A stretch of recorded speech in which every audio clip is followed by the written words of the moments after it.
Време е за вториот разговор предвиден за ова утро. Нашата Искра заедно со незиниот гостин се веќе подготвени повтор пат на своите места. Матеј Марковски, нутриционист и фитнес тренер. Добро утро. Добро утро. Ова утро имаме две во едно. Да, наместо двајца гости, еден нутриционист, еден фитнес тренер, сега имаме Матеј. Повелете, ќе ве слушаме и ќе ве следиме со внимание. Ти благодарам многу, Ирина. Да, денес ќе зборуваме за тоа како физичката активност и правилната исхрана влијаат врз нашето здравје. Добро утро, Матеј. Добро утро. Како сте? Одлично, а ти благодарам на прашањето. Матеј, јас вака веднаш би те запрашала со оглед на тоа што си многу млад. Да. А обично на постари години ни текнува колку е важен здравиот начин на живот. Ајде да почнеме таму од кога и како кај тебе се роди таа љубов кон здравиот начин на живот. Да се надоврзам со тоа што го кажа, точно така дека повозрастните малце покасно сваќаат дека колку е битна. Дури кога ќе ни се случи нешто, за жал. Да, јас работам и со деца, и со тинејџери, и со повозрастни луѓе. Никогаш не е касно за некој да почне да вежба. Прво сакам тоа да го потенцирам.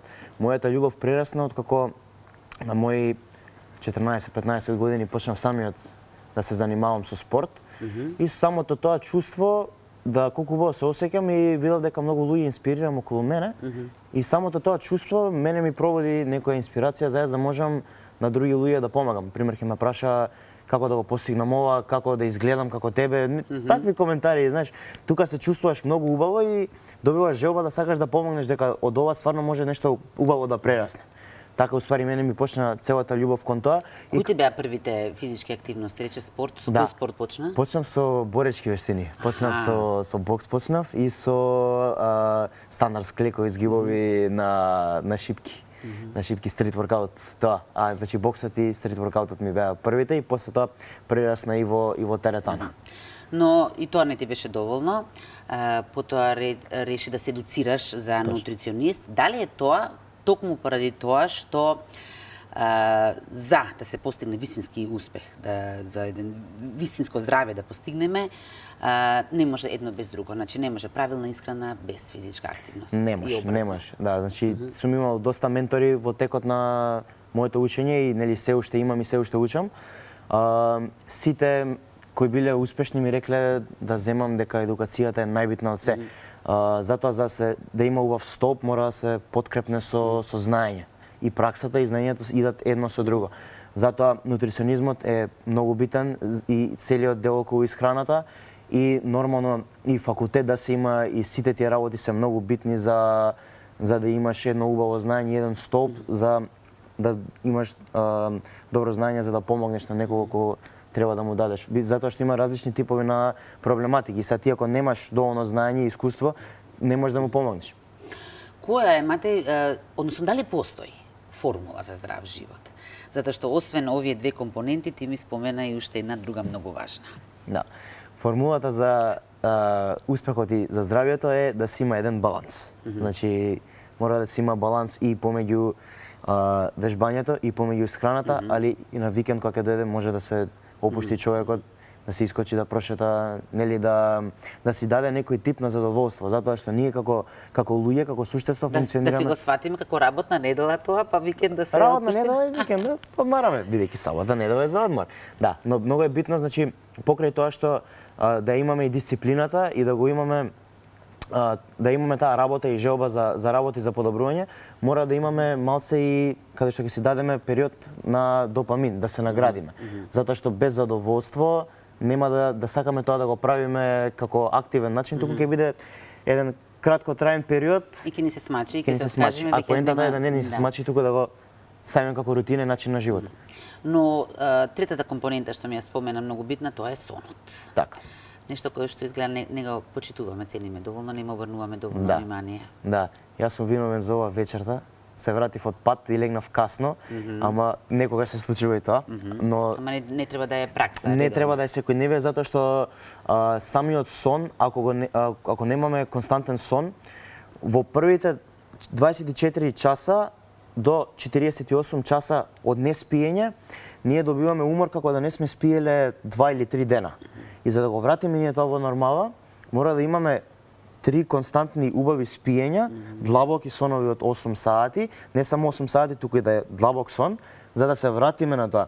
Да не збориме недела, месеци, денови, каде што многу мина од нас немаат константно спиење многу долги периоди. Не се станува збор за неколку дена, туку за недели и месеци. Не само тоа, туку и стресот што го доживуваме секојдневно, за да може да се минимализира и да се да се отргне, да се подстисне, тоа се прави со самиот сон. Инаку кортизолот рипа, тоа е хормонот за стрес, нели? И имаме нервоза, напнати сме во текот на денот, немаме енергија, ни се приспива поручек. Тие работи се базираат од недоволно сон и од премногу стрес. И се си е врзано едно со друго врзано. и си има своја причина. Да.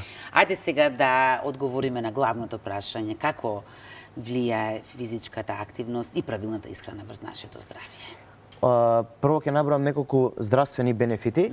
Значи, многу болести, секоја болест речиси се намалува за 50% со самото тоа што би вежбале и би имале добра исхрана, значи почнувајќи од срцев удар до кардиоваскуларни здравствени проблеми.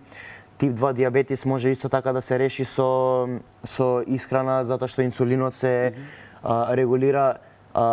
Висок притисок исто така се решава со начин на вежбање и со исхрана. Потоа имаме како ни делува врз самото расположение, значи анксиозноста се намалува, депресија речиси не постои кога вежбаш, така да тие работи се многу поврзани со вежбањето. Исто така и тие што имаат холестерол, нели? Со самото тоа што има активност, холестеролот се троши и се обновува, и затоа и холестеролот исто така се намалува, триглицериди се намалуваат. Тие се многу бенефити што се базираат се од вежбањето. Потоа веќе кога доаѓа до секојдневен живот, значи повеќе енергија имаме, поведри сме, посилни сме, поцврсти сме. За тие што се повозрасни, најголем анти-ејджинг ефект има тоа што ќе вежбаме, коските ги држиме во структура, се држиме цврсти, мускулатурата ја одржуваме, здравјето ни е убаво, нели, кардиоваскуларноста ни е подобра и уште милион бенефити што можам да ги набројам до утре ако сакам за кои се бенефитите од вежбањето и од исхраната. Ајде вака да ги поделиме сега, да започнеме прво со инструкции, совети за физичката активност, затоа што на некој начин треба да извршиме и пресметка, нели? Не само колку внесуваме од исхрана, туку и како да си го распоредиме денот, колку треба да се вежба.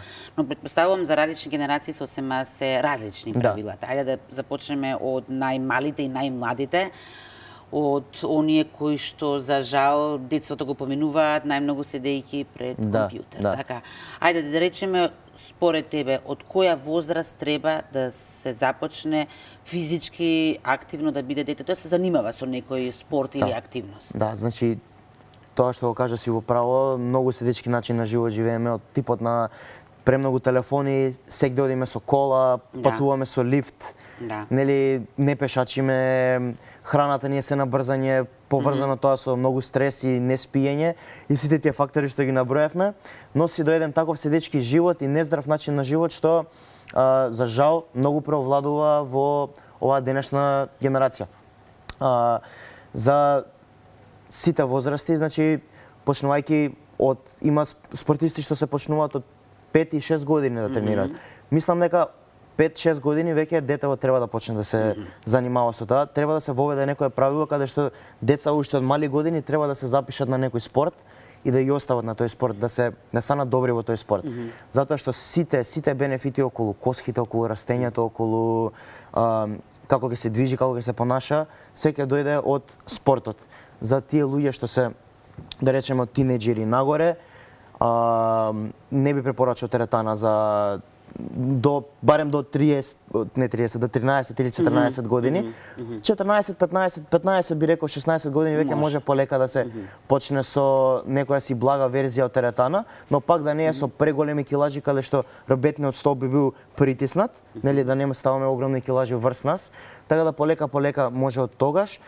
Тие што се веќе над 20 према 30 години и 40 може да почнат со пешачење, со качување по скали, со секој дневна активност 30 минути 30 до 40 минути 3 до 4 пати неделно е сосема доволно за ние да ставиме во рутина и да сме здрави и да ги добиеме сите овие бенефити кои ги набројавме претходно.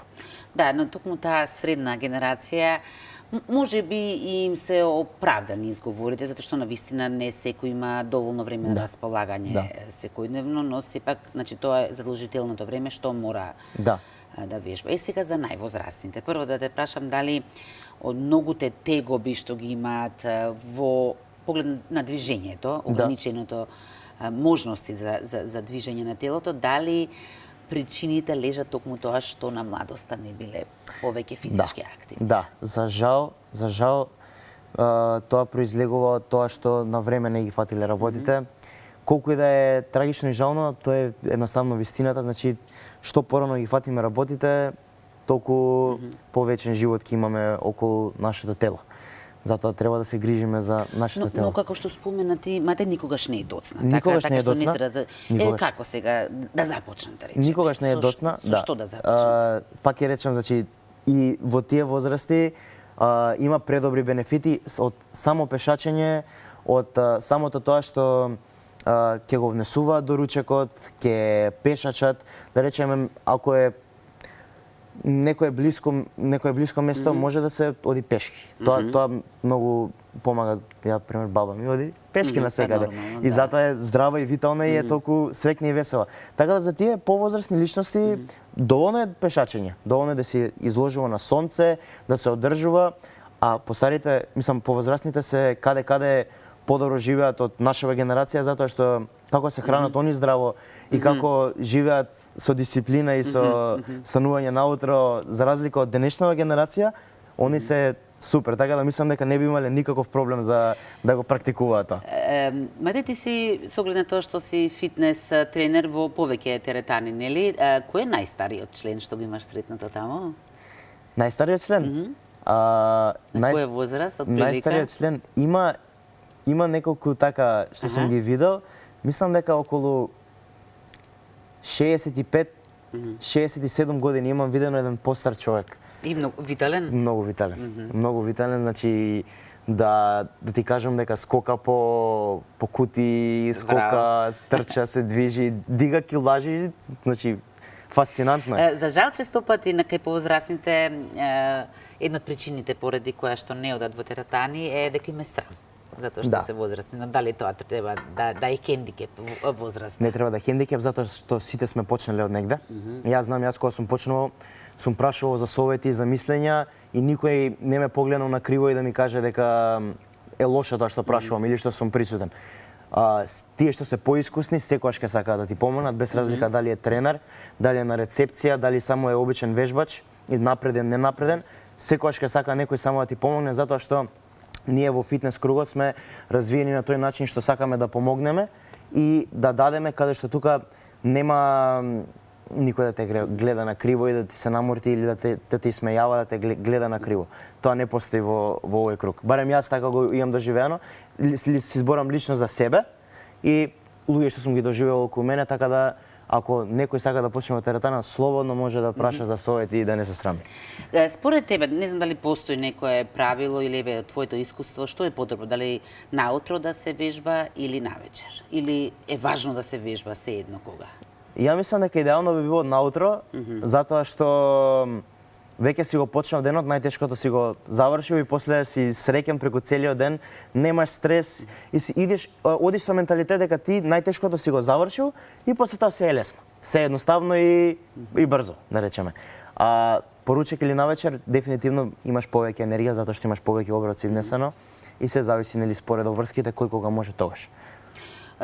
Имав уште многу прашања, да ти кажам, особено што ми е, многу ги оставиме за друг пат, тоа е како влијае врз менталното здравје и создава ослободување на среќа. Да.